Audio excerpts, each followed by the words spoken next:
बेवकूफ भेड़िया। एक बार की बात है, एक जंगल में भीषण सूखा पड़ गया था। बारिश के अभाव में सभी नदी नाले सूख गए थे। कहीं पर भी अन्न का एक दाना भी नहीं था। एक एक करके बहुत सारे जानवर भूख और प्यास से मारे गए। उस वक्त पास ही के जंगल में एक भेड़िया रहता था। उस दिन वो अत्यधिक भूखा था। भोजन न मिलने की वजह से वो बहुत दुबला भी हो गया था। लेकिन एक दिन वो जंगल के पास स्थित चरागाह में भेड़ों का झुंड देखता है। उस वक्त चरवाहा आसपास कहीं पर भी नहीं था।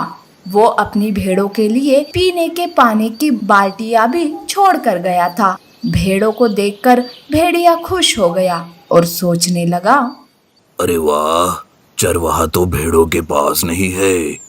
मैं इस मौके का फायदा लेकर एक एक करके इन सारी भेड़ों को मार कर खा जाऊंगा और सारा पानी भी पी जाऊंगा।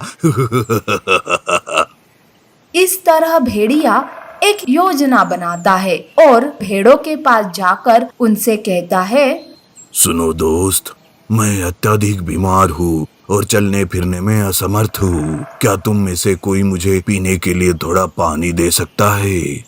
क्या तुम हमें बेवकूफ समझते हो? पानी पीने के बहाने तुम हमारे पास आना चाहते हो? जैसे ही तुम हमारे पास आओगे, तुम हमारा शिकार करके हमें खा जाओगे। नहीं नहीं, हम तुम्हारे पास तुम्हारा भोजन बनने के लिए हरगिज नहीं आएंगे।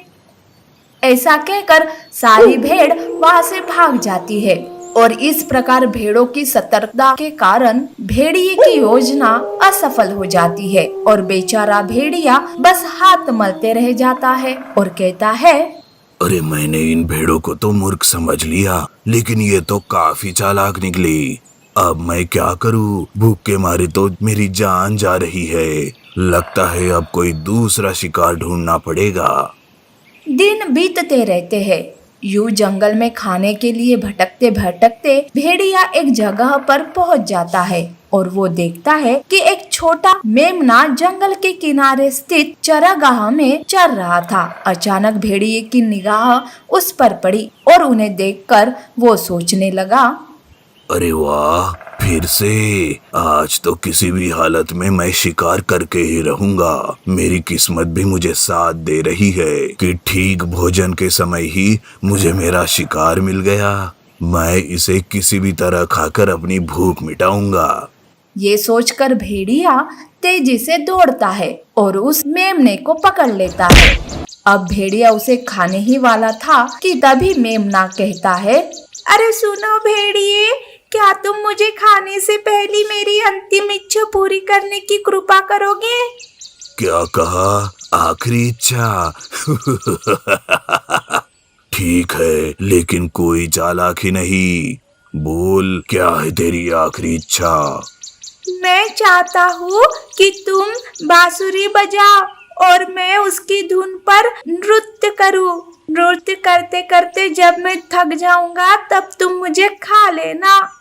भेड़िए को लगता है कि मेमने ने बहुत ही मामूली इच्छा प्रकट की है और वो उसकी इस इच्छा को पूरी करने की ठान लेता है और भेड़िया बांसुरी बजाना शुरू करता है। मेमना भी उसकी धुन पर नृत्य करना प्रारंभ किया। बांसुरी की आवाज सुनकर कुछ और भेड़े वहां पर आ जाती है।